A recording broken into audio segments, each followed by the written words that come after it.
பொய் சொல்ற மாதிரி இருக்கா என்று பதிலுக்கு சர்வா கேட்டான். அப்படி இல்ல, சரி நம்ம ஒன்று பண்ணலாம், நான் இப்பவே வேதிகாவுக்கு ஃபோன் பண்ணி இங்க வர சொல்றேன் என்று போனை எடுக்க போக சட்டென அவளை தடுத்த சர்வா, என்ன பண்றீங்க நீங்க? அதான் சொல்றேன்ல, இது என் பாஸ் கார்னு, அதை எதுக்கு வேதிகா பார்க்கணும், அவளை எதுக்கு டிஸ்டர்ப் பண்ணிக்கிட்டு என்று சர்வா மறுத்ததை சந்தேகமாக பார்த்தவள், ஓகே, அவளுக்கு நான் கால் பண்ணாம இருக்கணும்னா நீங்க எனக்கு ட்ரீட் கொடுக்கணும், ஓகேவா என்று சொல்லிவிட்டு அவளும் காரில் ஏறி அமர்ந்தாள். அவள் பேசும் விதமும் அவளது நடவடிக்கைகளும் வித்தியாசமாக இருந்தாலும் சரி வாங்க என்று கூறினான் சர்வா. அதே நேரம் மேனேஜரும் காரின் டாக்குமெண்டோடு வந்துவிட பேப்பர் ஒர்க்கை எல்லாம் முடித்துவிட்டு சர்வா சிவானியோடு அங்கிருந்து கிளம்பினான். சிவானியை தனது புதிய காரில் விஸ்தாரா ஹோட்டலுக்கு அழைத்துச் சென்றான் சர்வா. அவளை லாபியில் வெயிட் பண்ண சொல்லிவிட்டு வந்தவன் பார்க்கிங்கில் ஃபாரின் கிளையண்டுடன் பேசிக் கொண்டிருந்த விக்ரமனை பார்த்ததும் அவரை நோக்கி நடந்தான். சர்வாவை பார்த்ததும் விக்ரமனும் புன்னகைத்தார். என்ன சர்வா இங்க? லஞ்சு சாப்பிடலான்னு வந்தேன் அங்கிள். இந்த விஐபி கார்டு வச்சுக்கோ, இங்க நீ எப்ப வேணாலும் வரலாம், ரிலாக்ஸ் பண்ணலாம் என்று கார்டை கொடுக்க அப்போது சட்டென ஒரு கார் படு வேகமாக அவர்களை முட்டித்தள்ள பாய்ந்து வந்தது. விக்ரமனை தாக்குவதற்காக வேகமாக வந்த காரை கவனித்த சர்வா நொடிப்பொழுதில் சட்டென பாய்ந்து விக்ரமனை எடுத்து காப்பாற்றினான்.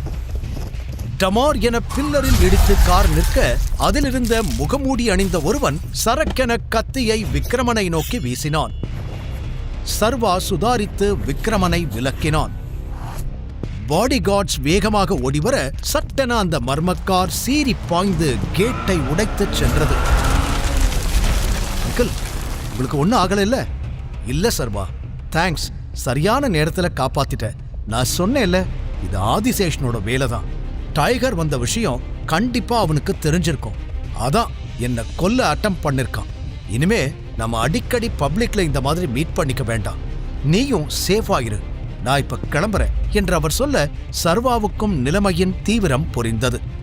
Okay uncle, take care, will call you tonight என்று அவரை அனுப்பி வைத்துவிட்டு மீண்டும் ஹோட்டல் லாபிக்கு வந்த சர்வா ஷிவானியிடம் வந்து போலாமா என்று கேட்டான். அவளும் தலையை அசைத்தபடி அவனை பின்தொடர்ந்தாள். நீங்க விக்ரமன் சார் கிட்ட தான் ஒர்க் பண்றீங்களா?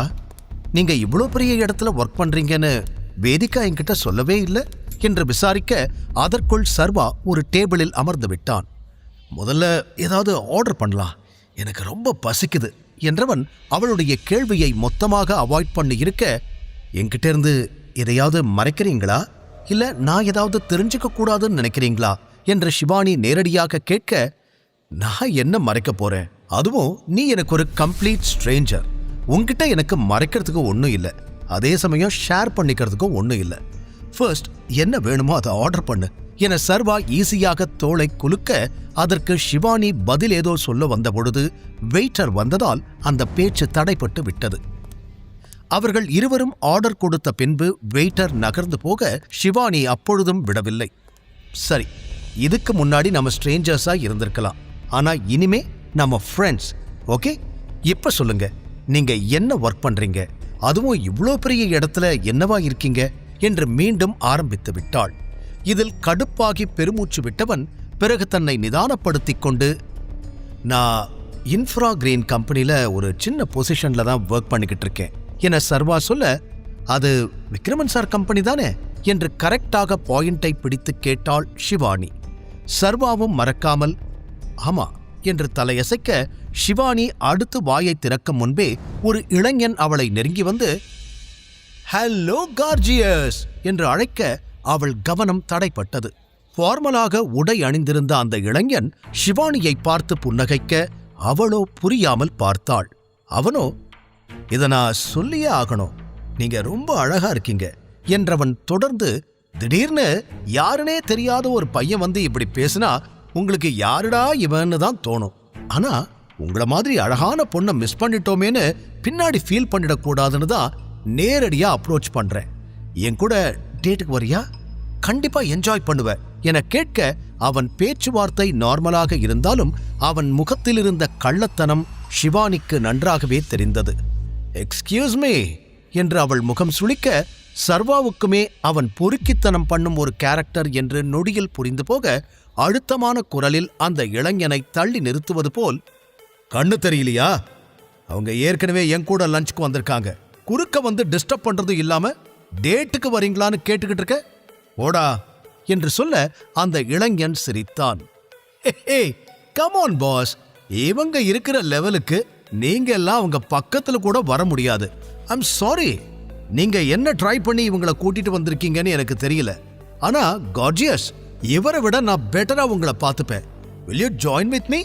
நல்ல வாய்ப்பை மிஸ் பண்ணிடாதீங்க, அப்புறம் கண்டிப்பா ஃபீல் பண்ணுவீங்க என்று கேட்க சர்வா எரிச்சலாய், ஏய் தட்டுனா தாட தரைக்கு வந்துடும், போடா என்று அடிக்குரலில் சீறினான்.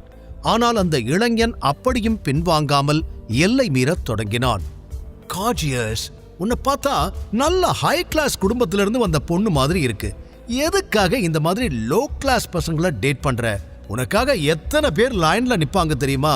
நீ போய் இப்படி பண்றியே என்று கேட்க ஷிவானியோ அவன் சொன்னதை கேட்டு முகம் மாறி போனாள். இப்ப நீ போக போறியா இல்லையா என்று சர்வா முடிவாக பார்க்க அந்த இளைஞனோ ஷிவானி கையையே பிடித்து விட்டான். இவனெல்லாம் முகத்தை பார்த்தாலே தெரியல, அப்பம் பேர் தெரியாத பக்கா லோ கிளாஸ்னு. இவனை நம்பி இங்க வந்திருக்கியே, இவனால இங்க லஞ்சுக்கு கொடுக்கிற பில்ல கட்ட முடியுமான்னு கூட தெரியல என்று முடிக்கும் முன்பே அவன் கன்னத்தில் பளார் என்று அரைந்திருந்த சர்வா அதிரடியாக எழுந்து விட்டான். யாரென்றே தெரியாத ஒருவனெல்லாம் தன்னுடைய அப்பாவை பற்றி இழுப்பது அவன் மண்டையை மேலும் மேலும் சூடாக்க எதிரில் இருந்தவன் சட்டை காலரை பிடித்து இன்னொரு பஞ்ச் விட, என்ன நடக்குதுங்க, எதுக்கு இப்படி போட்டு அடிக்கிறான் என்று சுற்றி இருந்தவர்களெல்லாம் வேடிக்கை பார்க்க ஆரம்பித்தார்கள். சர்வா அடுத்தடுத்து கொடுத்த அடிகளில் அந்த இளைஞனின் மூக்கு உடைந்து ரத்தம் கொட்ட, என்ன சொன்ன? நான் அப்பா பேர் தெரியாம வளர்ந்தவனா? உங்க அப்பா இப்படிதான் மத்தவங்களை பத்தி கேவலமா பேச சொல்லி கொடுத்தானா? சொல்லுடா, இப்படித்தான் சொல்லி கொடுத்தானா என்று கேட்டு கேட்டு மேலும் அடி வெளுத்து விட, அவ்வளவு நேரம் திமிராய் பேசிய அந்த இளைஞன் சர்வாவின் இந்த ஆக்ரோஷத்தில் நடுங்கி போய் நின்றான். அவன் முகத்திலிருந்து வடிந்த ரத்தம் அவன் உடைகளை எல்லாம் சிவப்பு மயமாய் மாற்றியிருக்க, மேலும் சுற்றி இருந்தவர்களுக்கும் சர்வாவை நெருங்க பயமாக இருக்க, பின்பு ஒரு வயதான மனிதர்தான், தம்பி விடுப்பா, என்ன பிரச்சனையா இருந்தாலும் பேசுங்க, அடிச்சுக்காதீங்க என்று சொல்ல, பின்பே சர்வா நிதானமாக மாறினான். அவன் சற்று தள்ளி நின்ற ஷிவானியை திரும்பி பார்க்க, அவள் முகத்திலோ சர்வா எப்படிப்பட்டவன் என்று அறிந்து கொண்டதில் ஒரு தெளிவு தெரிந்தது. அவளுடைய ஆழமான புன்னகை சர்வாவை தடுமாற வைக்க, அதற்குள் அடிவாங்கிய அந்த இளைஞனுக்கு கொஞ்சம் வீரம் வந்து சர்வாவை எதிர்த்து தாக்க முயல, சர்வா சுதாரித்து அவனை பிடித்து பின்னால் தள்ளிவிட்டான். நடக்கும் காட்சிகளையெல்லாம் சிலர் போட்டோவும் வீடியோவும் எடுக்க ஆரம்பித்துவிட, அதையெல்லாம் பற்றி கவலைப்படும் மனநிலையில் சர்வா இருக்கவில்லை. திடீரென்று, என்ன நடக்குது இங்க என்று கத்தியபடி ஹோட்டல் மேனேஜர் அங்கு ஓடி வந்தார். அந்த இளைஞன் அழுதபடி, பாருங்க சார், எப்படி அடிச்சிருக்கான்னு, என் முகத்தையே நாசமாக்கிட்டா. இப்படிதான் உங்க ஹோட்டலுக்கு வர கெஸ்டை எல்லாம் ட்ரீட் பண்ணுவீங்களா என அழுகையோடு கேட்க, சர்வாவுக்கு அவனுடைய முதலை கண்ணீரை பார்த்து எரிச்சலானது. மேனேஜர் சர்வாவிடம், எவ்வளவு தைரியம் இருந்தா எங்க விஐபி கஸ்டமர் மேல கை வச்சிருப்ப என்று கத்த ஆரம்பிக்க, சர்வாவோ அவரை பொருட்படுத்தாமல், முதல்ல தேவையில்லாம எங்க டேபிளுக்கு வந்து என் கூட இருந்த பொண்ணுகிட்ட பேச்சு கொடுத்து பிரச்சனைய ஆரம்பிச்சது அவன்தான். அதோட என் அப்பாவை பத்தி தப்பா பேசுனதும் அவன்தான். முதல்ல மத்தவங்க கிட்ட டீசென்ட்டா நடந்துக்கிறது எப்படின்னு உங்க விஐபி கஸ்டமருக்கு சொல்லி கொடுங்க, அப்புறம் வந்து எனக்கு கிளாஸ் எடுங்க என்று கூற, உடனே மேனேஜர், இந்த சின்ன விஷயத்துக்கு இவ்ளோ பெரிய அடிதடி நடக்கணுமா? வாயில பேசிக்கிட்டு இருக்கும்போது நீங்க எப்படி கை நீட்டி அடிக்கலாம்? அது தப்பு, மரியாதையா அவர்கிட்ட மன்னிப்பு கேளுங்க என்று சொல்ல, சர்வா பட்டன, முதல்ல அவனை என்கிட்ட மன்னிப்பு கேட்க சொல்லுங்க, நானும் கேட்கிறேன் என்று சொல்ல, அந்த இளைஞன் திமிரிக் கொண்டு வந்து, ஏய் ஒழுங்கா சாரி கேட்டுடு, நான் யாருன்னு உனக்கு தெரியாது, நீ மன்னிப்பு கேட்காட்டி இந்த இடத்துல இருந்து உயிரோட போக மாட்ட என்று மிரட்டத் தொடங்க, நிலைமை மேலும் மோசமாக மாறியது. பின்பு ஷிவானிதான் இடையில் வந்து, சார், தப்பு இவர் மேல கிடையாது, அவன்தான் என்ன ஹராஸ் பண்ணான், தப்பு தப்பா பேசினான், அது என்னன்னு கேட்கிறப்பதான் 2 பேருக்கும் சண்டை பெருசாயிடுச்சு என்று சொல்ல, இப்பொழுது மொத்த கவனமும் ஷிவானி பக்கம் திரும்பி விட்டது. இவன் யாருன்னே எனக்கு தெரியாது, முன்ன பின்ன தெரியாத பொண்ணுகிட்ட வந்து பிரச்சனை பண்ணுனா அவங்க கூட இருக்கிறவங்க பார்த்துட்டு சும்மா இருப்பாங்களா? அதனாலதான் சர்வா இவனை அடிச்சாரு. அவன்தான் இவர்கிட்ட சாரி கேட்கணும் என்றாள். சட்டென விக்ரமன் கொடுத்த கார்டை எடுத்து மேனேஜரிடம் நீட்டிய சர்வா, இந்த கார்டை எனக்கு யார் கொடுத்தாங்கன்னு பார்த்துட்டு அதுக்கப்புறம் நான் மன்னிப்பு கேட்கணுமா வேண்டாமான்னு முடிவு பண்ணுங்க என்று கூற, மேனேஜர் சர்வா கையில் இருந்த கார்டை வாங்கி செக் பண்ண அதிலிருந்த பெயரை பார்த்ததும் அவர் முகம் பேய் அடித்தது போல் மாறியது. அந்த கார்டில் விக்ரமனின் பெயர் இருப்பதால் சர்வா விக்ரமனுக்கு க்ளோஸான ஆள் என்று புரிந்து கொண்டவர், இதற்கு மேலும் சர்வாவிடம் பிரச்சனை பண்ணினால் தன்னுடைய வேலையே போய்விடும் என்ற பயத்தில் சட்டென திரும்பி அந்த இளைஞனிடம் கத்த ஆரம்பித்து விட்டார். அவனும் திடீரென்று கட்சி மாறிய மேனேஜரை திகைத்து பார்க்க, சர்வா அவனை நிறுத்தி, முதல்ல உன் அம்மா கிட்ட போய் பொண்ணுங்களை எப்படி மதிக்கணும்னு கேட்டு கத்துக்கோ. கொஞ்சமும் டீசன்சி இல்லாம நீ பொறுக்கித்தனம் பண்ணிட்டு என்ன லோ கிளாஸ்ங்கிறியா?